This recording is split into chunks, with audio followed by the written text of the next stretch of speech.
Are you looking for the perfect bracelet for a loved one? Would your man be interested in a personalised keyring from his children? Are you looking for the best priced jewellery, whether it be a necklace, ring, earrings, bangle or even more? Look no further than Crafted Arts. Crafted Arts is a local business based in Barry within the Vale of Glamorgan, and they have a range of all the perfect items you need. If it's for the perfect gift for an anniversary, or maybe it's for someone's birthday, maybe something for Christmas, or you wanted to give someone that perfect gift that will last a long time, Crafted Arts is the business for you. If you want to know more or see what they have in stock, then you can visit them locally at 29 High Street, Barry, Vale of Glamorgan, CF627EB, or you can go onto their website at www.craftedarts.co.uk. You can even email them at info@craftedarts.co.uk, or maybe just give them a call at 07789 94248. Trust me, it's worth it for the perfect gift. The best thing about Creative Space is that we don't just want to encourage people in being creative in TV, film or even theatre. We also want you to be creative in a variety of other things as well. So do you want to have experience in making jewellery? Do you want to pick up a hobby but do not know what to take or where to start? Then look no further than the Vale Jewellery Workshops. Vale Jewellery Workshops provides the best experience in teaching you how to make the best sterling silver jewellery. They will help you make a range of silverware including rings, bracelets and many more pieces. You will learn the basic silversmith skills such as soldering, texturing, shaping and lots more. Not only do the workshops provide the experience for adults, it also provides the best experience and fun for children as well. So if you want to learn on how to make sterling silver jewelry, and if you're very interested, go onto their website at www.valejewelryworkshops.co.uk or get in touch with them via email at info@valejewelryworkshops.co.uk or even phone them at 07789 794248. Hello everyone and welcome to Creative Space Podcast, and I am your host truly, Rhys Deans. But on this particular episode today, I want to start this off as just a little tribute to the late great Sir Michael Parkinson, who some time ago passed away at the age of 88. Now, the reason why I wanted to leave a little tribute before we get on to the podcast is because of one reason, and that reason was, well, the reason is because Michael Parkinson has been a major influence on my life. Now, I never met him, and of course he never met me. But I felt like I've known him all my life because of the interviews he did in his career. And one of the reasons why I started to do podcasting was because I've always been keen and interested in interviewing many figures within the entertainment business or in the arts industry. And Michael Parkinson always held his own. I always felt like he was a true pioneer in broadcasting and in interviewing people. I thought he was, aside from Dick Cavett in America, I thought he was the true definition of what an interviewer should be. And I've always maintained to try and take bits of advice every time I watch him on YouTube or watch him on ITV or the BBC, whatever. I always try my best to get an idea of how he does these interviews. One of the first interviews I ever watched was on YouTube, and that was the Richard Burton one, where Richard Burton just recently came out of a rehab clinic, and just listening to Richard Burton just telling stories and telling his experience was a privilege, because Michael Parkinson asked the question and let him carry on as a true interviewer that he was. And also, it's the fact that there was something special about him that really made me like him as an interviewer. So I always try to ask the questions and let the people answer it. And then if I wanted to build something on top of that topic, then I wait till that guest finishes.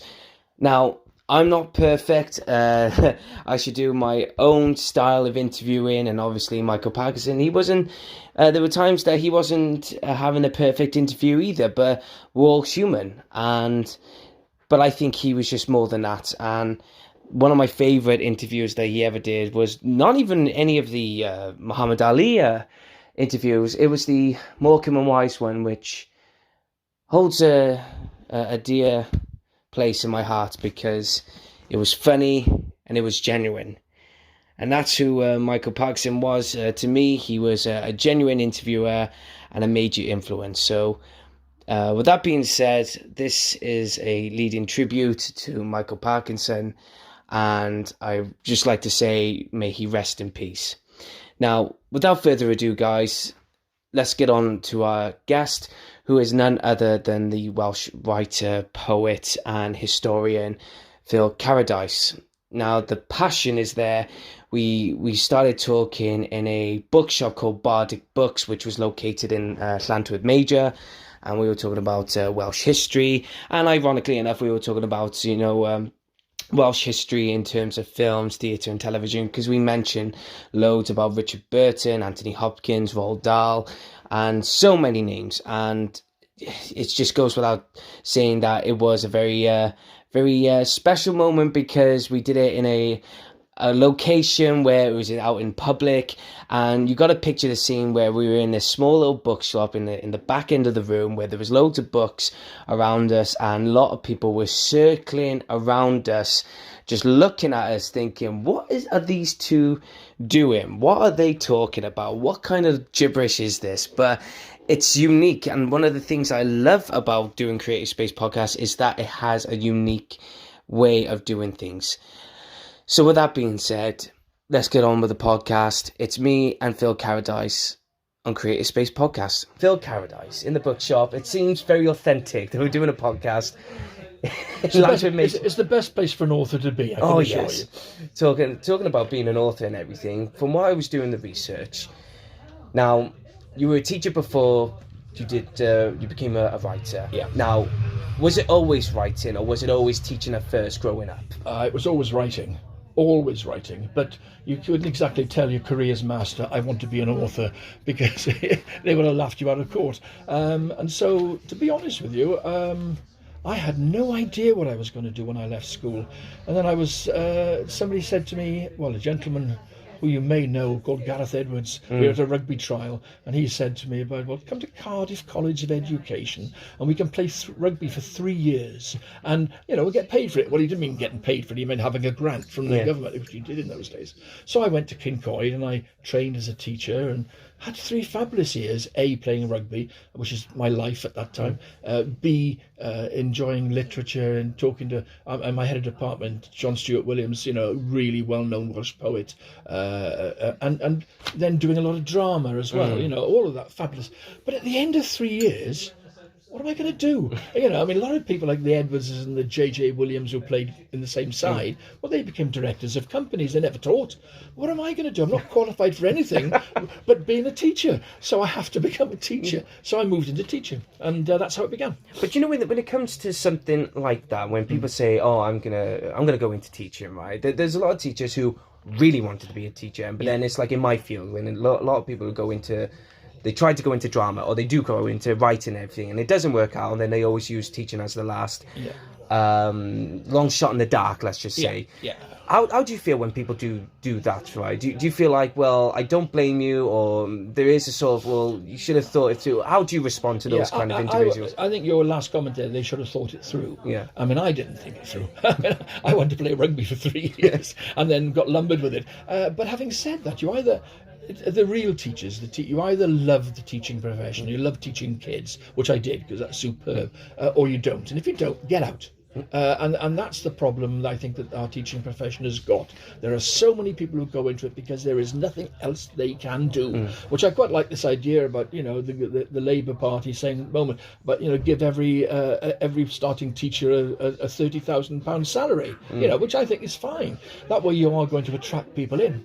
But you've got to look at the training of them. And you've got to look at what people want to get out of it. Yeah, yeah. And I mean, I was lucky. I mean, I was an historian, but I went to teach special needs. And I loved working started in a secondary modern school, teaching less able kids, as they were called in those days, or remedial kids, for goodness sake. And these were children nobody else wanted to do anything with. Yeah. And so and away from the national curriculum, I was able to devise a curriculum for these kids that gave them things that they really wanted to do. Yeah. And it was phenomenal. And then I moved into special needs. I moved away to London and did in Kent and Milton Keynes and taught special needs, heavy-end delinquent kids. Yeah.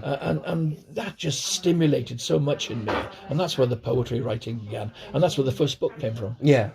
So when it comes to just sticking on to teaching at the moment, because it's like I was going at a crossroads where I thought, do I really want to carry on as a playwright? Do I really want to carry on? Is it going anywhere? And then my fiance, who really, really, really wants to be a teacher, so passionately, she was the one who gave me the evil stares and the tongue lashing and said, if you do go into teaching, purely the fact that there is a dead end for you as a career, don't ever speak to me again, because I don't. And I'm thinking, well, that's absolutely fine, because you can understand where now, from a person who really, really wants it, and especially at the time now where it's weird, because with teaching, it's like a lot of schools are looking for teachers, yet my fiance just recently applied for PGCE, and apparently she didn't get to do a PGCE, even though to me a PGCE is someone who is training to be a teacher and learning the ins and outs, and obviously being thrown into the deep end, as you were. Sure. She said, you haven't got enough experience. And I'm thinking, well, how do you get experience? How do you get experience? But that's the thing, though, as well.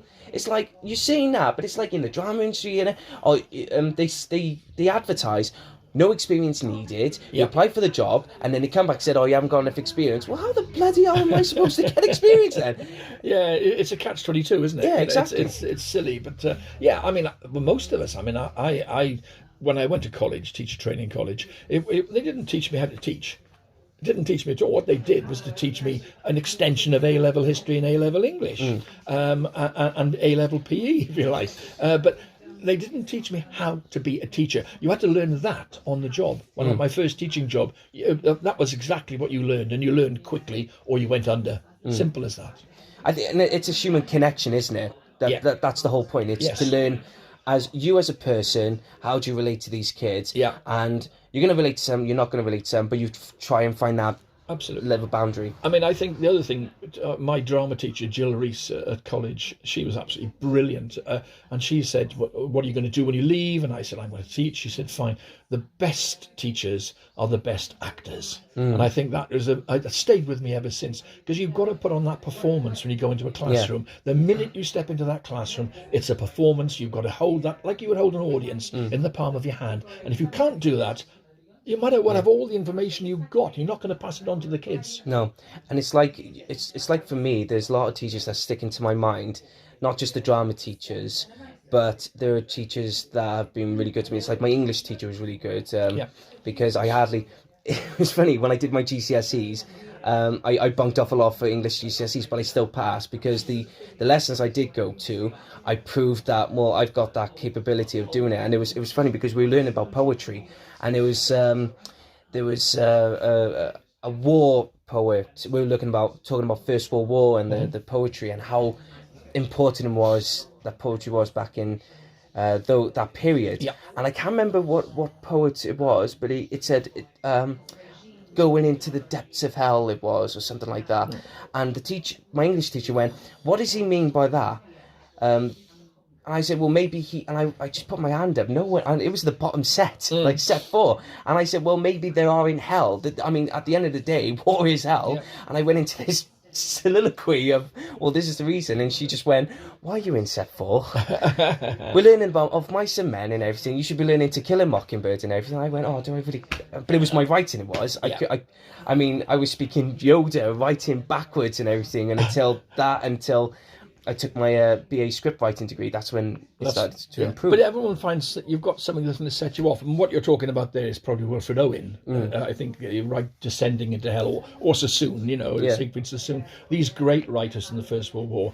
I mean, they are what's interesting. And take hold of those. And forget Milton and Comus and Paradise Lost and all that. You can come to that later if you choose to do it. But you've got to grab those kids. And that one, I think it was probably Wilfred Owen you were talking about. That poem obviously grabbed you. Something in that poem, some of those images grabbed you. And then you take it on from there. Because if you haven't got that thing that's going to grab hold of you, how on earth are you going to hold the children? And the answer is you're not.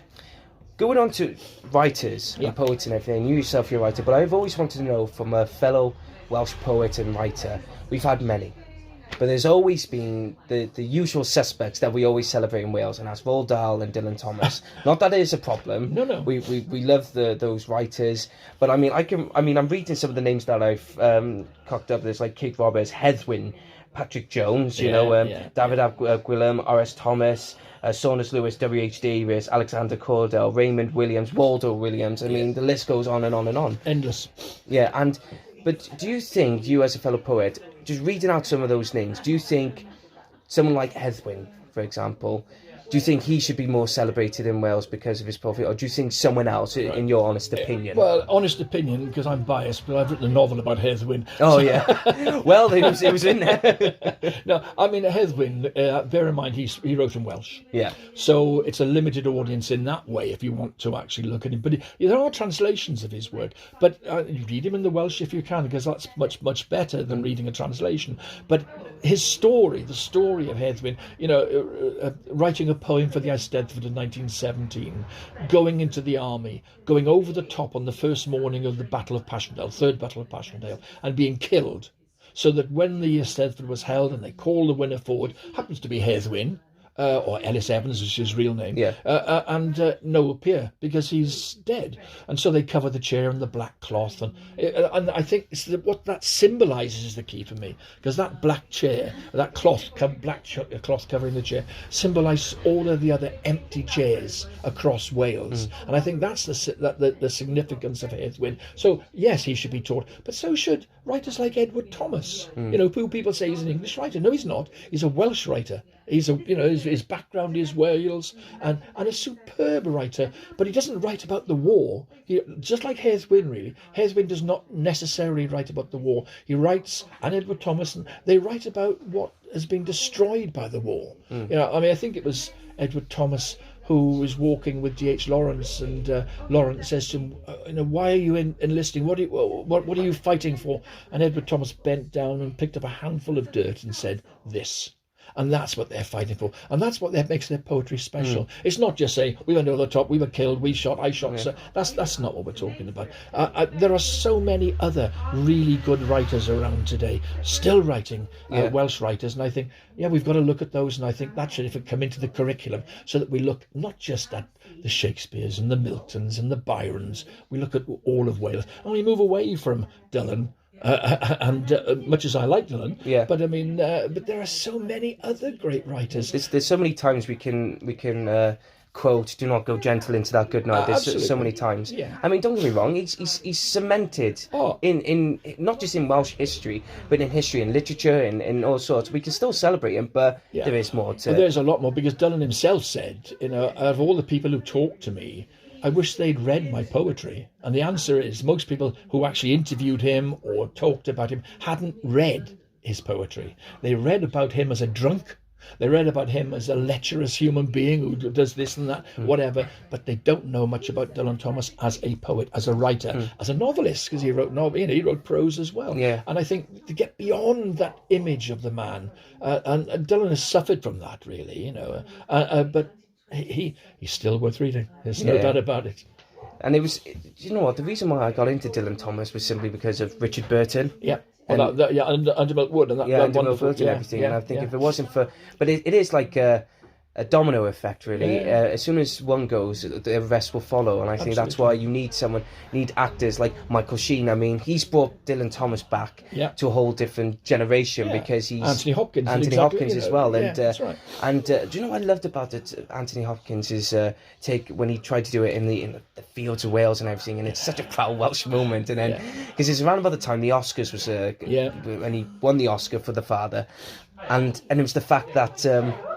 It was the fact that he did it in Wales. He won it in Wales, and he was selling Wales to the masses. Yeah. And yet the Americans still call it Wales. Well, which part of England's that? Yeah, exactly. Exactly. Yeah. I mean, I think, I was lucky that, I went to a school, Pembroke Grammar School. I come from Pembrokeshire. And one of my previous heads there was Roland Mathias, great Welsh writer.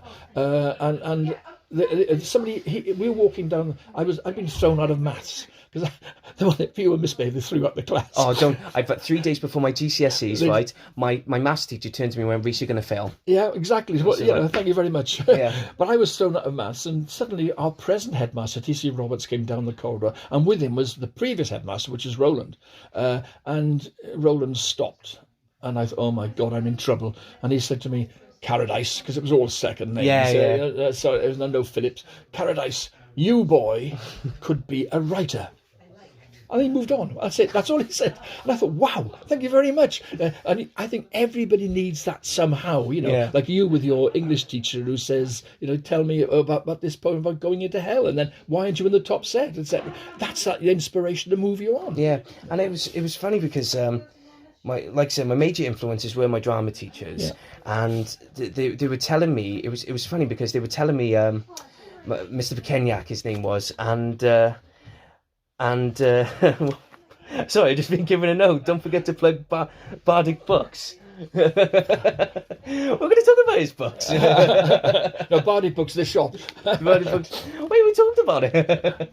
So, and he was telling me, he was looking at me as a performer, but he used my the franticness, the energy, and you go into stuff like Arthur Miller and Tennessee Williams, and I moved into A levels as well.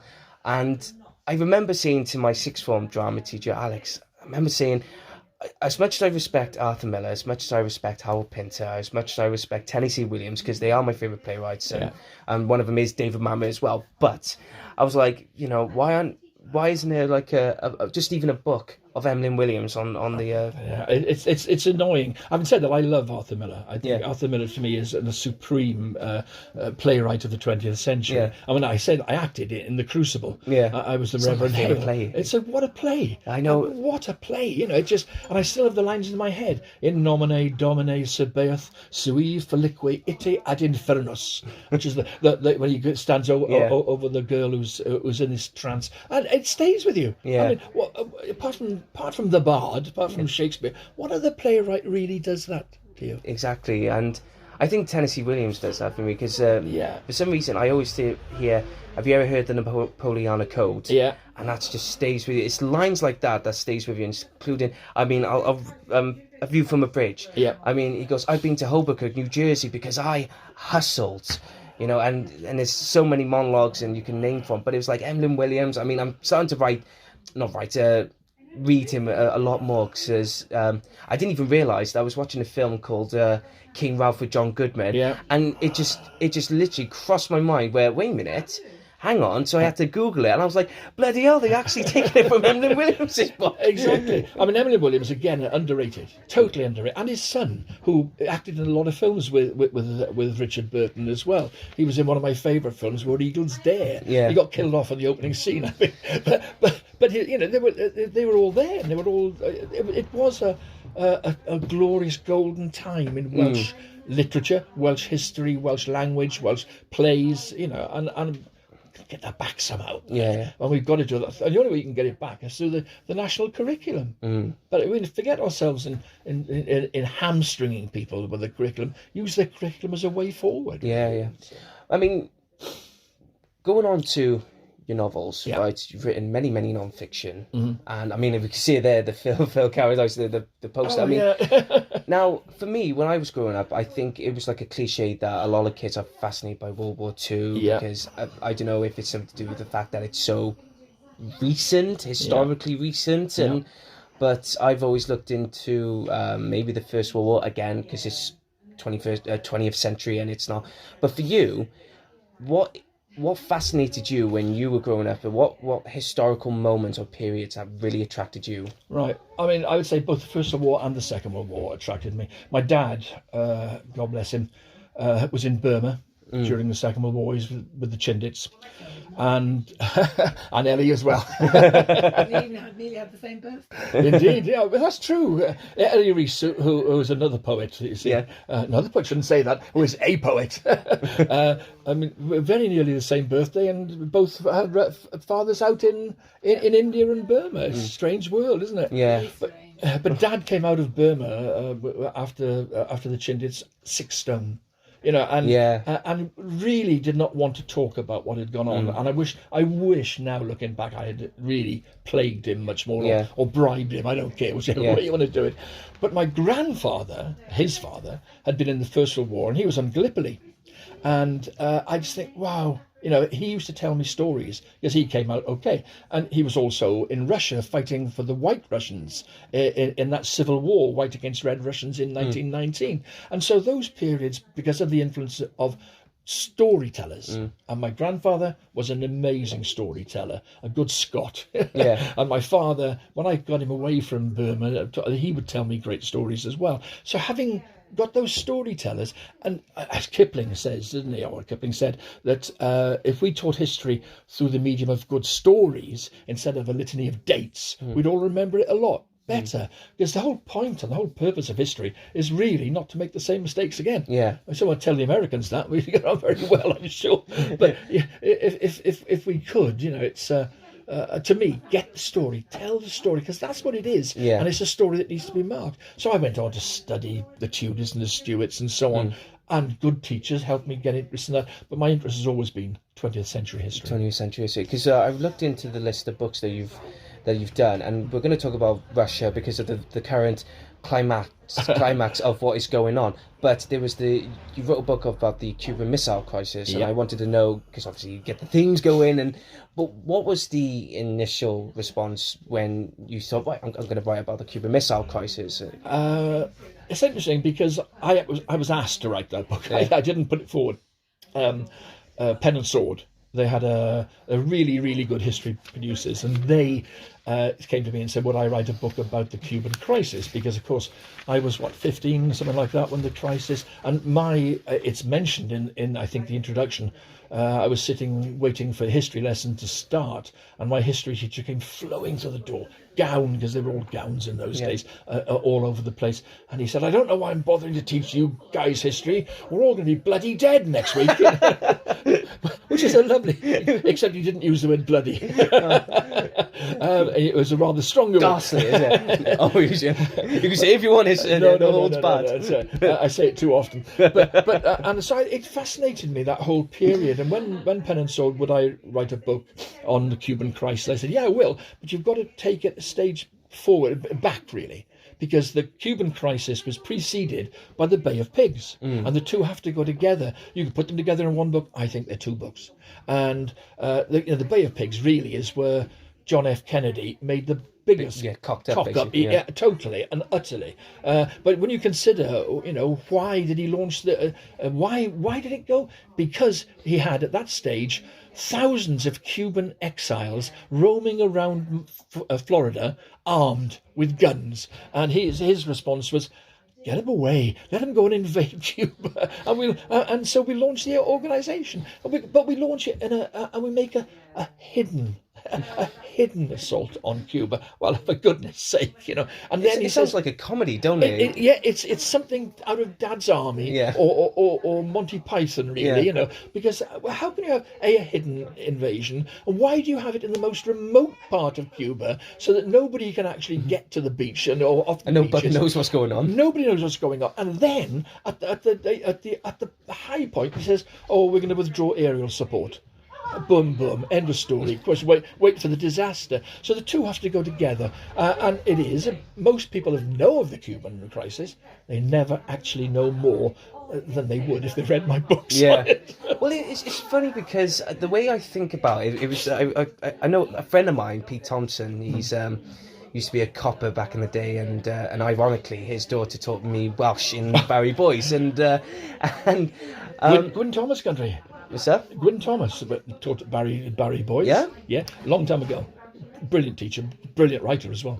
But, And it was another one as well that I was really surprised because I look back and I think, why wasn't his name? It was like Gareth Jones, I think, as well. I'm thinking, well, hang on a minute, he went to Barry Boys. Why isn't his name up there? well, yeah, and hopefully they will. I mean, again, I wrote a blog on Gareth. Yeah. I mean, because and I did a program on it. One of my radio programs was on Gareth. Because what an amazing man this was. Yeah. You know, and okay, he's killed, assassinated out of Morocco, not Morocco, in China somewhere. But what an amazing man he was. But nobody knows about him. He's Welsh. If he was English, we he's don't Barry, know about him. I mean, Exactly. I mean, for me as like a Barry person, you know, it's very really thrilling to find out that he's from Barry, and I was like, oh my god, that's a sense of pride to take it, because it's like you know, we talked about you know, it's like Derek Bockway and everything, but that's the modern. But Derek is a Barry boy. Yeah, he's a Barry boy, and Yeah. funny enough, I mean, I work in a shop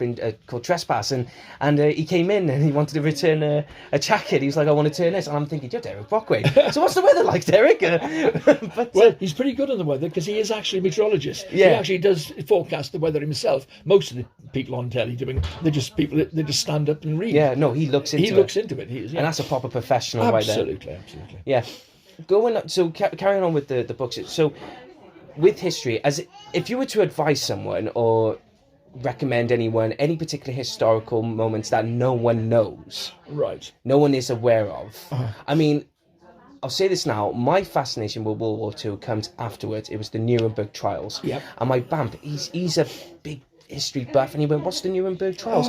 And he knew of it, but he was like, what is it? And I'm thinking, my god, you know, this is basically World War II .5, because it was basically Hermann Goering's last stand to say up yours, and the Americans and the Allied forces. I mean, this is basically the cusp of gateway into the Cold War. It was at the beginning of the Cold War, and the Nuremberg trials, they fascinate me as well. I love it. I mean, I think, you know, you think about Goering, who stood up and very nearly got away with it by being, you know, blatant. I did it. I do not regret it. Yeah. You know, I was ordered to do it. End of story. Yeah. And he ran rings around the American prosecutor. Yeah. It took the British. I know, but that's what people don't know about it. It was the fact that because you got the... I'm not going to keep blaming the Americans, because maybe the Americans... But Robert Jackson, he was the type of person that everyone thought, right, he's going to turn Goering inside out, and then all of a sudden it was just... When he did that moment where he was like, "Oh yeah, I did," it. And he was like, Yeah, exactly. and then the British was like, "Oh, stand back, old boy. We've dealt with this shit before." But then again, Jackson was not a prosecutor. No, such, was I he? think he did emphasise that. Yeah, and I think that's the key to it. But the British guy, I mean, superb. He ran rings around Goering. Yeah. But you know, I mean, but looking at that trial, you do wonder why some people got death sentences and some people got life sentences and some people got 20 years. You know, why? What's the difference between people who were at the helm of this vile, foul regime? Really, you know, and I wouldn't have liked to be on that bench trying to judge that. That's for sure. Well, it was interesting because the one person, I mean, they all talk about Goering, they all talk about Hess because he was loony as round the bend. Then they talk about Speer because he kept saying, I'm sorry. And then years later, when he got 20 years, they found out, wait, actually, wait a minute, you've done a lot worse than what you told us. Absolutely. But then there was one person that really, really fascinated me was Carl Dönitz, right? Dönitz, yeah. Because he got 10 years, the least of sentence. And it was the fact that, I can't remember which battle, so help me out with this one if you do know. Or not if you know, you know. But it was the fact that when Carl Dönitz, because he was Admiral of the Fleet, and he was doing his job, as were, but...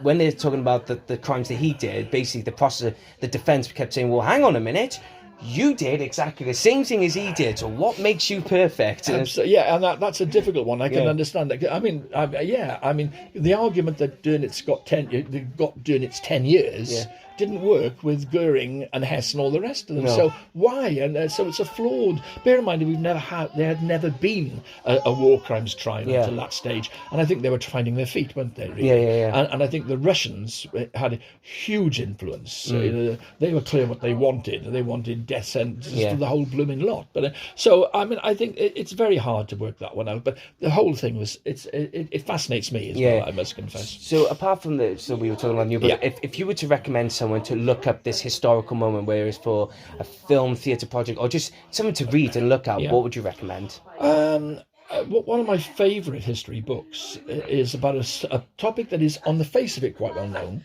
but really is not, and that's a book by a man called Garrett Mattingly, who wrote a book called The Defeat of the Spanish Armada.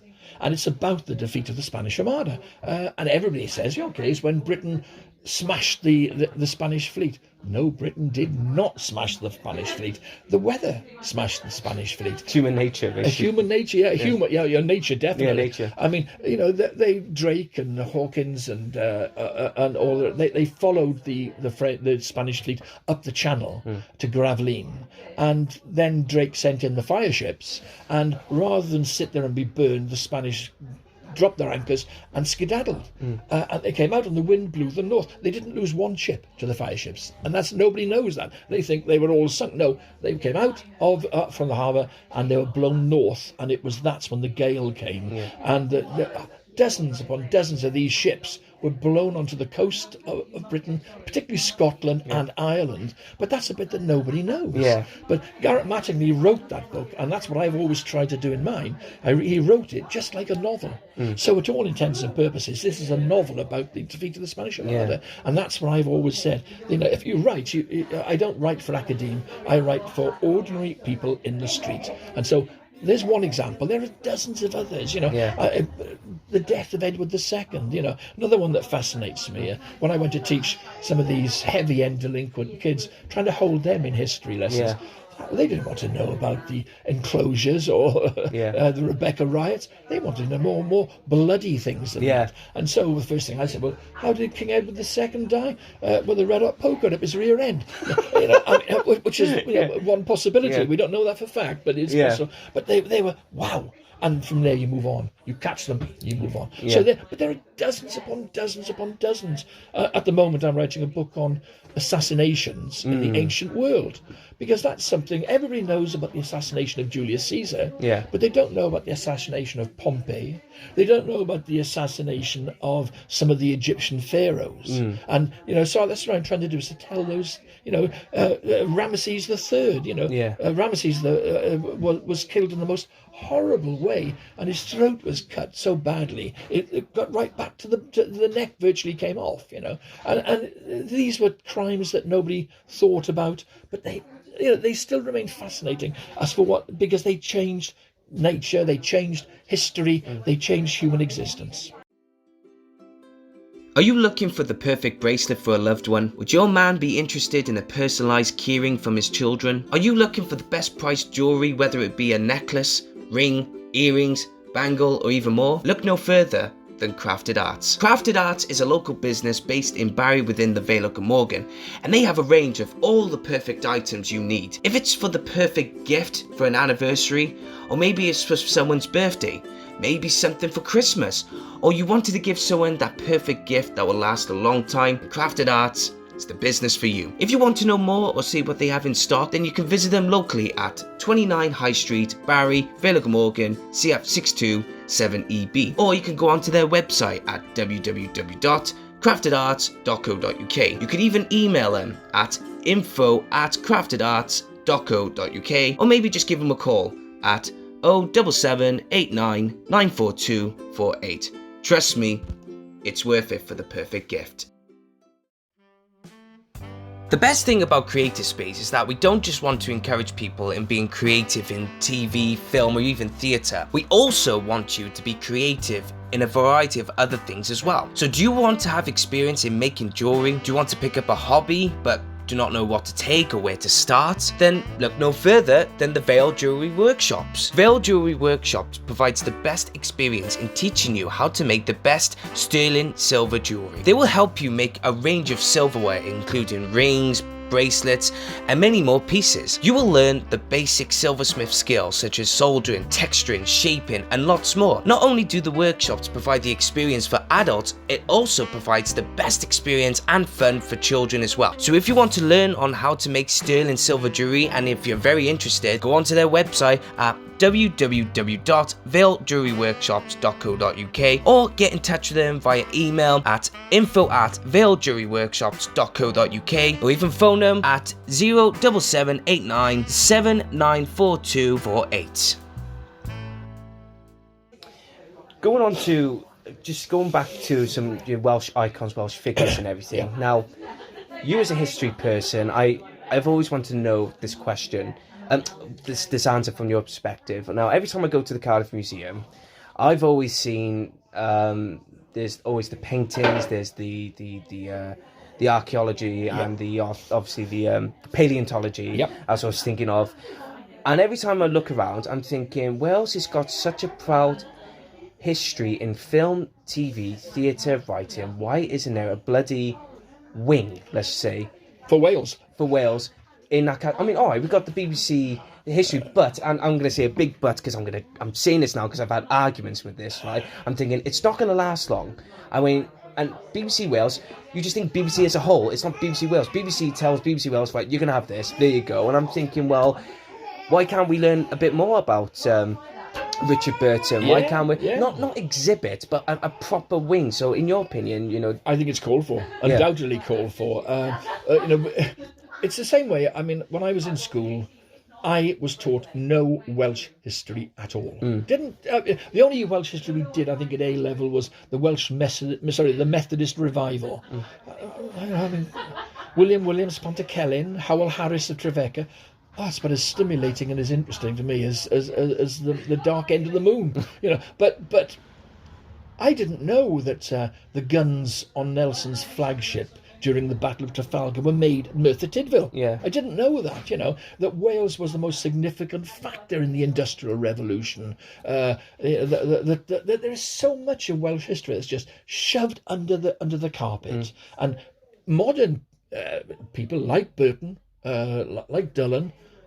Do we know about those? The answer is people out there. We might know about them because we're interested, but people out there in the wider world know absolutely nothing. No. I mean, I wrote a book not quite recently about Owain Glyndŵr. But the publisher even said, Who was, and they didn't, Owain Glyndŵr, it comes down to Owen Glendower in Henry IV. Shakespeare didn't know how to pronounce the name either, basically. So people just did not know and do not know about him. So I think there is a real emphasis now. We need to look at Welsh aspect, the Welsh Braveheart, call him what you like, I don't care. But, the man who rebelled and spent years fighting the English, just one. I mean, if you, there's lots of others.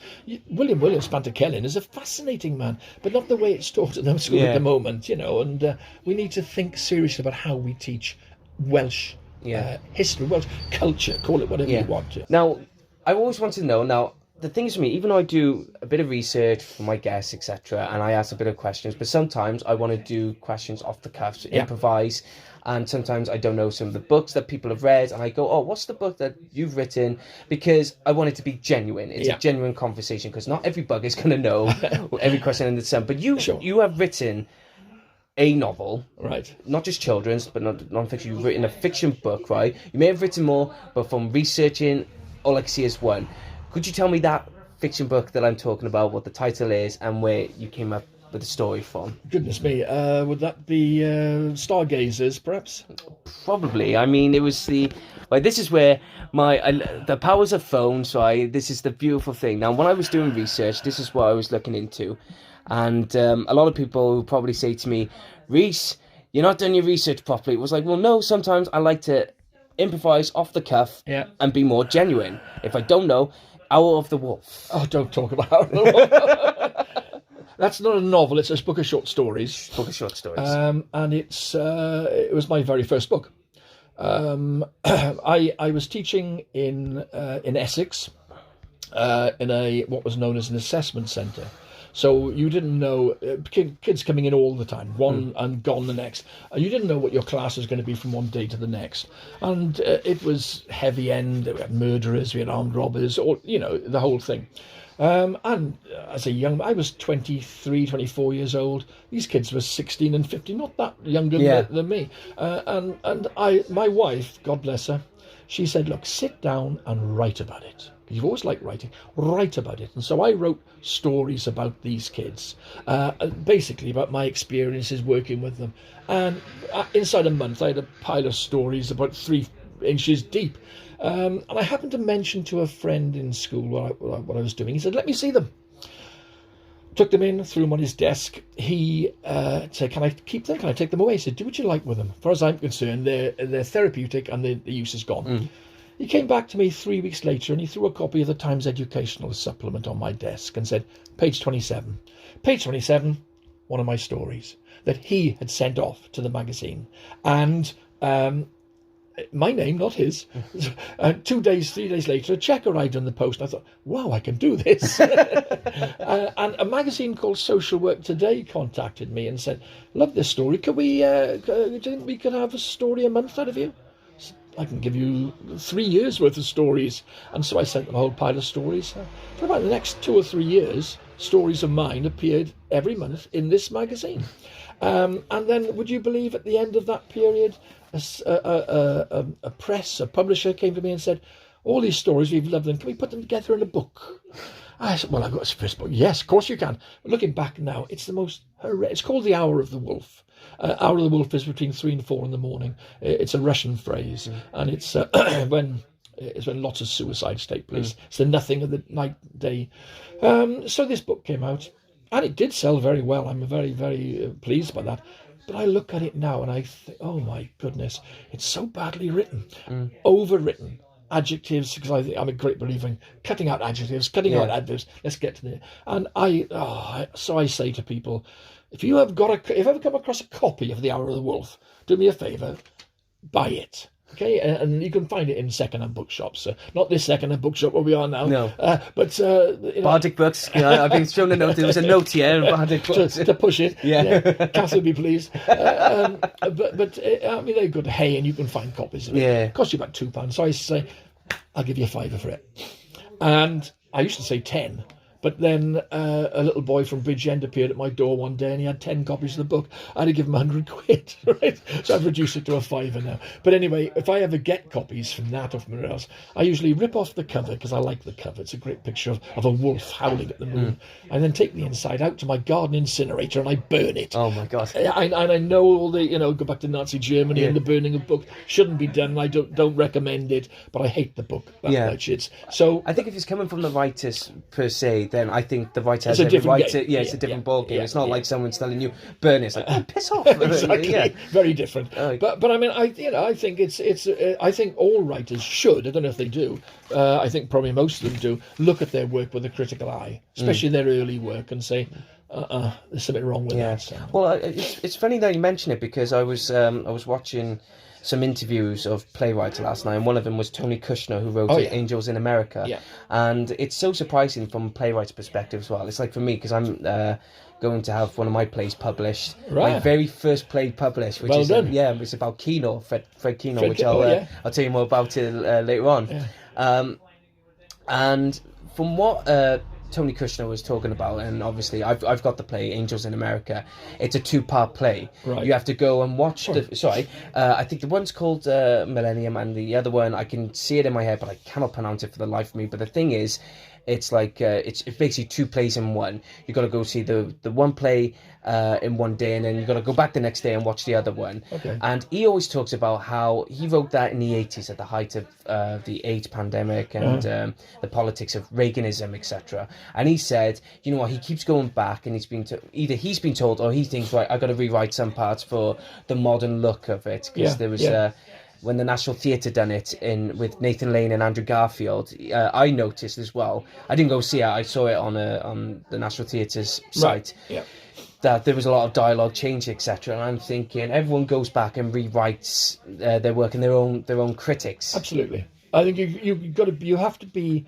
I think there's 2 things you need to develop as a writer. One is an ego. You've got to be egotistical about what you write, and you've got to think that it's brilliant at the moment of publication. And two, you need to be critical, and then go back and say, this is as rubbish as it comes, and be prepared to, metaphorically, not necessarily literally, burn the book. It's because we need, most people sit on their laurels, and you know that you want to move on, you want to develop, and I think that's what I try to do with The Hour of the Wolf. So I've gone on to write 86 books ever since then, you know, and several of the others in those early days. I would probably do the same if I could get my hands on them. Did you ever do drama? I did. Yeah, at college. Yeah. So, was there ever a consideration that you may have gone into writing plays after college or anything? I did a lot of acting. A lot of acting. Yeah, and I mean, through college, The Crucible, which I was the Reverend Hale. It's never one of my favourite plays, and the only reason I say that, it's not the fact that I didn't enjoy reading everything, right? Because I performed it and I played John Proctor, and I didn't even like it. You didn't like it? I didn't like it, and I'll tell you the reason why. So it goes back to sixth form,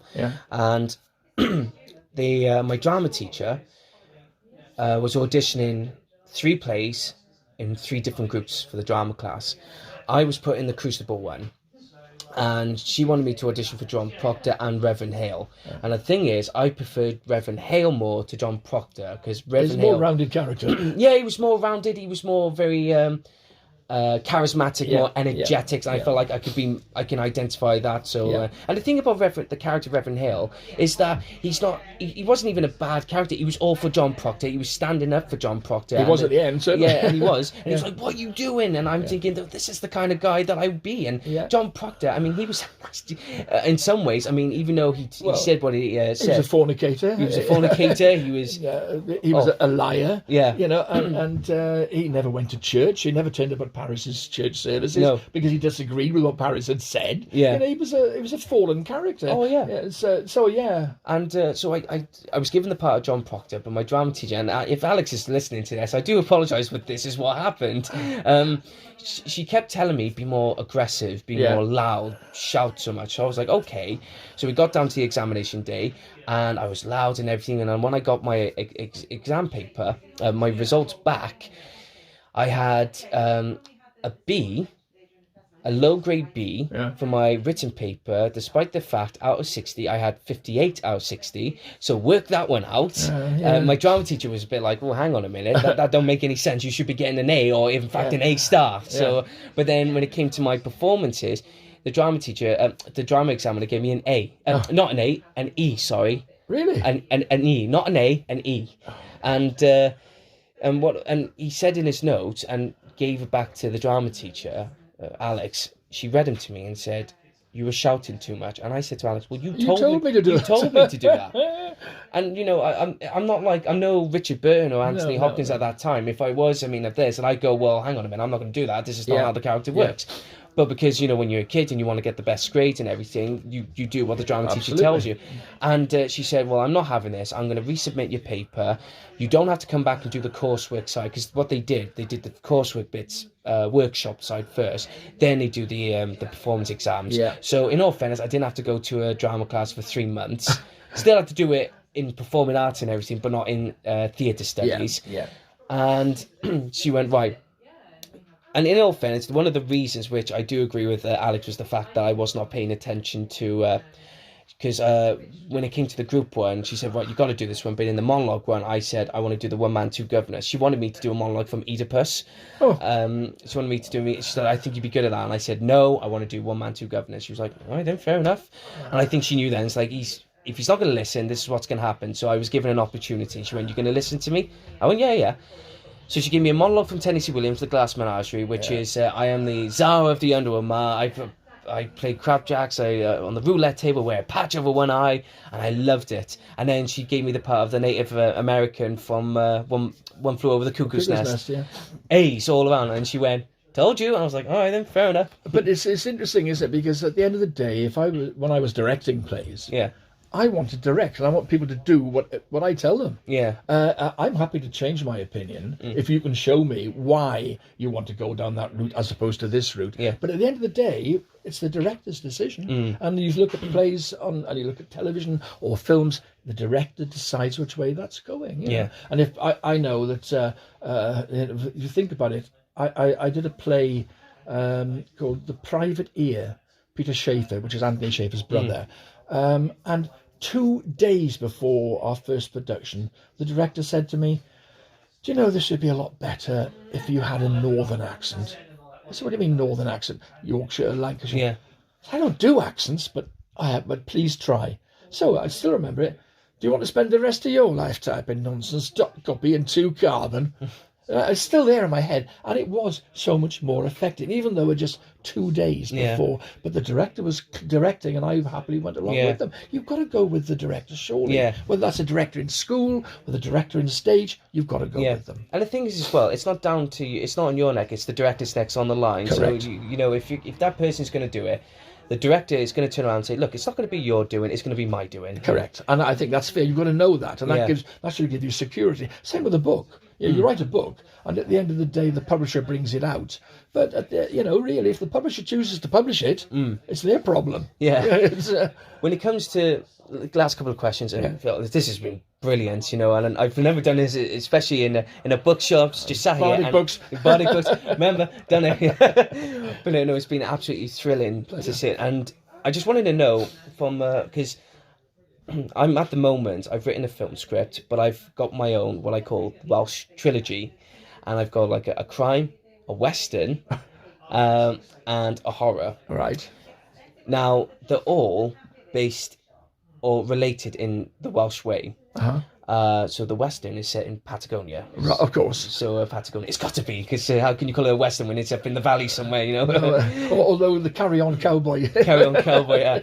But where I'm going with this is when we look at films that are set in Wales. I mean, I always look at Wales at the movies on the YouTube channel Wales at the movies, and he always has a point into this, that Hollywood does not have an understanding of the Welsh at all. No. That's why I still believe in, I have hope, because the Oscars recognise Heddwyn and Solomon Argaina as Oscar-nominated films, and I'm thinking, right, these are the catalysts that should take it on. And then you've got Twin Town, but I love Twin Town, don't get me wrong, but I think in terms of the UK, it's culturally celebrated. When you look globally, come on, Tom Cruise called it a Scottish film, for crying out loud. I know, yeah. But where I'm going with this is, if you were in a film studio, whether it be in Hollywood, whether it's a big time production company, and someone came to you and said, "Phil, I want a film set in Wales. Doesn't matter if it's Welsh history or whatever. Do me justice. Get a Welsh project on the go. What would be your story?" A shame I couldn't tell it because it's already been done, but I love one of my favourite fills. The Englishman that went up a hill and came down a mountain. Oh, yes. Yeah. Well, Ian Reese, I spoke to him and he was in it. He was in it.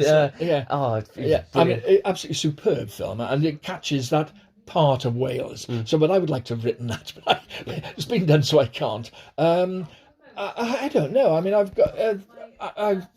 there's lots of ideas going around in my head, but not necessarily in Wales. I've just written a novella which is tentatively entitled Born in Pembroke, Lived in Cardiff, Died in the Bahamas, and it's a thriller, if you like, and it follows the, it's a drug story, and it finishes up, the climax is actually on Thorn Island in off Angle in Pembrokeshire. So I would like to see that, because it's part of it takes place in Penarth, and you've got all the issues about Penarth as a dormitory town and all the rest of it, and all those people wanting to get out from Wales, and the teacher who's the hero is a teacher who's gone back to Wales, and he's bored to flaming death with teaching in Wales and Welsh kids, and so all of that comes into the story. So I think probably that what I would do, but I would love to have written Englishman went up a hill and came down. That's my favourite. Yeah, really. Especially, how do you feel when it's like I've done one project. Sorry, I was going to say I was offered to do The Crown, the Aberfan story though. Yeah. And I couldn't do it, and I was gutted because I would love to have done it. But the reason why I'm talking about the Aberfan disaster is because obviously, like I said about the Second World War, it's still historically recent and for the Welsh it's not, and this is what really fascinates me, is the fact that it just did not affect a lot on Aberfan, do not get me wrong, but it affected the whole of Wales because it felt like, well, that's Yeah. that's It's the heart of Wales that affected. I mean, you think about it. That coal tip. Yeah. That's what Wales was turned into a massive coal tip. Yeah. And that's what that one tip represents. A coal tip which slid and killed many children and adults as well. So it's part and parcel of the Welsh culture and what was done to Wales. Yeah. And so it's very important. And what I was really surprised about, right, is within myself, is that when the Aberfan story came out on The Crown, it was highly celebrated in the sense that it was done justice. It did justice. Yeah. But I could feel, I don't know why I felt it, but I was very, very stern, very, you cock this up, you're in for murder here. Yeah. And it's like with Liverpool Football Club with Hillsborough, you do something wrong, you are going to have it. Exactly. And every time I look back on the clips, I mean, I refuse to watch it again. Not that it wasn't good, it's just the fact it hurts. Yeah. And I mean, I wasn't there, but it feels like I felt that with them. And all the comments from the Americans and the Canadians viewership and everything, the one that really got me was one of them said, "I can't believe this happened in England." I just went, "Oh my God, no!" And I literally had to say, and I typed in no, and then, but in all fairness, but that's part and parcel of how we're perceived, isn't it? It's I guess. But anyway, my question is that when I did Dream Horse, there was like Tony Collette and Damien Lewis, who are not Welsh, but I thought they did justice with the Welsh accent. How do you feel when it comes to people from actors from England, Scotland, maybe America or Australia? They're trying to do the justice with the Welsh accents. I don't have a problem with that. No. I think it's a bit like if you like people. This is not meant to be an insulting phrase or a racist phrase. Blacking up. Yeah. As actors always did, I mean, and Alec Guinness did it in Passage to India. Yeah. Well, they Laurence Olivier did it. Laurence Olivier did it, of course, in Othello. But I mean, you don't need to do that these days. And arguably, you could find a Welsh actor who would give those. But if Tom Cruise came along or Harrison Ford said, "I'd love to act in your drama," the answer is you take it, because their name alone will sell that. Yeah. And so I don't have a problem with it. Yeah. But we have to be aware of that. And I mean... well, take a look at Ryan Reynolds and Rob McElhenney. They did it the right way, and when they purchased Wrexham, they didn't just go, right, we bought a club. No, they put it in. They went and they sat at the games. They sat at the games. I mean, look at Rob McElhenney's tears just flowing down. So you could tell that he's grown. He's become part of it. Yeah. And it's especially those two. They're saying they were the ones who went off and spoken to Disney, the Disney companies, spoken to all these film companies, and said, "You realise Wales is a country. It's not this." But they did that. They put that in and said, "Listen, stop being an idiot. Absolutely. This is what's." But you see, we have never had. If you think about the Irish, have got that the persona, and if you think about. The Quiet Man, with John Wayne plays an ex-Irishman coming back to Ireland, and it was a huge hit. We haven't had, I think, the director, name escapes me, John Ford, he did a similar thing on Wales, didn't he? How Green Was My How Valley. Green Was My Valley, with Walter Pidgeon, a few other people like that, isn't it? But it was, it won lots of Oscars. Yeah. But beating Citizen Kane for Christ's sakes, Yeah, exactly. But Quiet Man is the one that people remember. Ireland, and we haven't had ever, I think, that identity. Yeah. And that's what we have to try to get. Yeah. Somehow. Last question for you, and I always ask this. I ask Ian Reese this. I ask Patrick Jones this question. All the question: how do you look back on your career? I can imagine what Patrick said. He said shit. I was very lucky in that I was married for a second time to my wife Trudy, and I was head teacher at the time. I was head of a very large special school, heavy end, hating every minute of it. Loved working with the kids, hated being a head, pure admin. And Trudy, God bless her, said, "If you're unhappy, get out. Go and do what you want to do." And I said, "Well, what about paying a mortgage?" She said, "I know you'll dig the roads if you've got to, But if you want to give it a go, you go and you become a writer. And if it works, great. If it doesn't, we think again.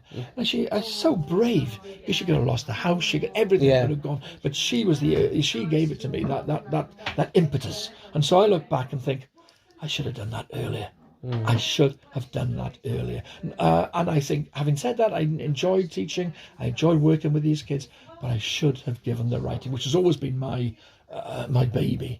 I should have done that earlier. So I'm happy with what I've done, what I've achieved. I would like to achieve a hell of a lot more. We'll see.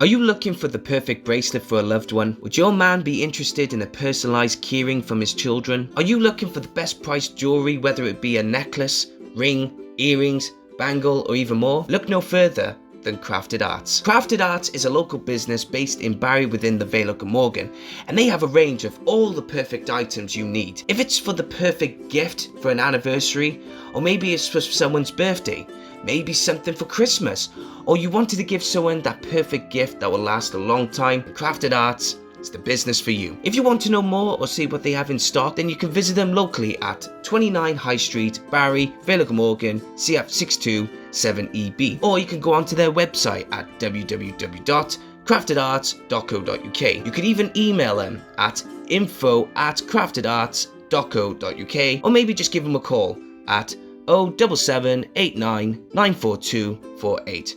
Trust me, it's worth it for the perfect gift. The best thing about Creative Space is that we don't just want to encourage people in being creative in TV, film or even theatre. We also want you to be creative in a variety of other things as well. So do you want to have experience in making jewellery? Do you want to pick up a hobby but do not know what to take or where to start? Then look no further than the Vale Jewellery Workshops. Vale Jewellery Workshops provides the best experience in teaching you how to make the best sterling silver jewellery. They will help you make a range of silverware including rings, bracelets and many more pieces. You will learn the basic silversmith skills such as soldering, texturing, shaping and lots more. Not only do the workshops provide the experience for adults, it also provides the best experience and fun for children as well. So if you want to learn on how to make sterling silver jewelry, and if you're very interested, go onto their website at www.valedjewelryworkshops.co.uk or get in touch with them via email at info@valedjewelryworkshops.co.uk or even phone them at 07789 794248.